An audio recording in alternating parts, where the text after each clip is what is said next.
విజయనగర రాజరాజేశ్వరి దేవి శ్రీకాకుళం వత్సవలసలో రాజమ్మగా ఎలా వెలిశారో తెలుసా?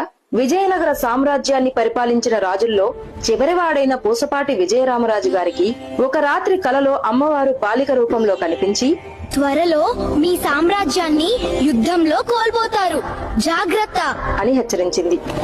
ఆ కలతో ఉలిక్కిపడి నిద్ర మేల్కొన్న రాజు, మా రాజ్యాన్ని కాపాడలేని దేవత మాకెందుకు అని కోపంతో అమ్మవారి విగ్రహాలు, నగలను ఒక చెక్క పెట్టెలో పెట్టి పక్కనే ఉన్న నదిలో విడిచిపెట్టాడు. అలా ఆ పెట్టె నీటిలో కొట్టుకుంటూ సముద్రానికి చేరి వత్సవలస తీరంలో మైలపల్లి జాలరుల వలకు చిక్కుతుంది.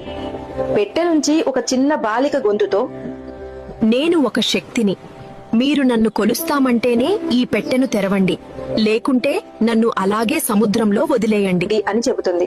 అప్పుడు ఆ మత్స్యకారులు భయభక్తులతో, అమ్మా, మా జీవనం సాగడమే మాకు చాలా కష్టం, నిన్ను కొలవడం మా తరమా అని అడగ్గా అమ్మవారు ఇలా బదిలిచ్చారు.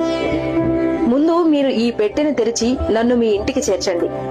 నన్ను దర్శించడానికి నా భక్తులు వస్తారు. ప్రతి ఏడాది వారి సంఖ్య పెరిగేలా నేను చూసుకుంటాను.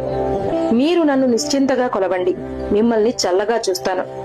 అమ్మవారి మాటతో వారు ఆ పెట్టెను తమ ఇంటికి చేర్చారు. అప్పటి నుంచి ఇప్పటి వరకు మైలపల్లి వంశస్థులు ఆ పూరి గుడిసి ఇంట్లోనే అమ్మవారిని పూజిస్తూ ఉన్నారు.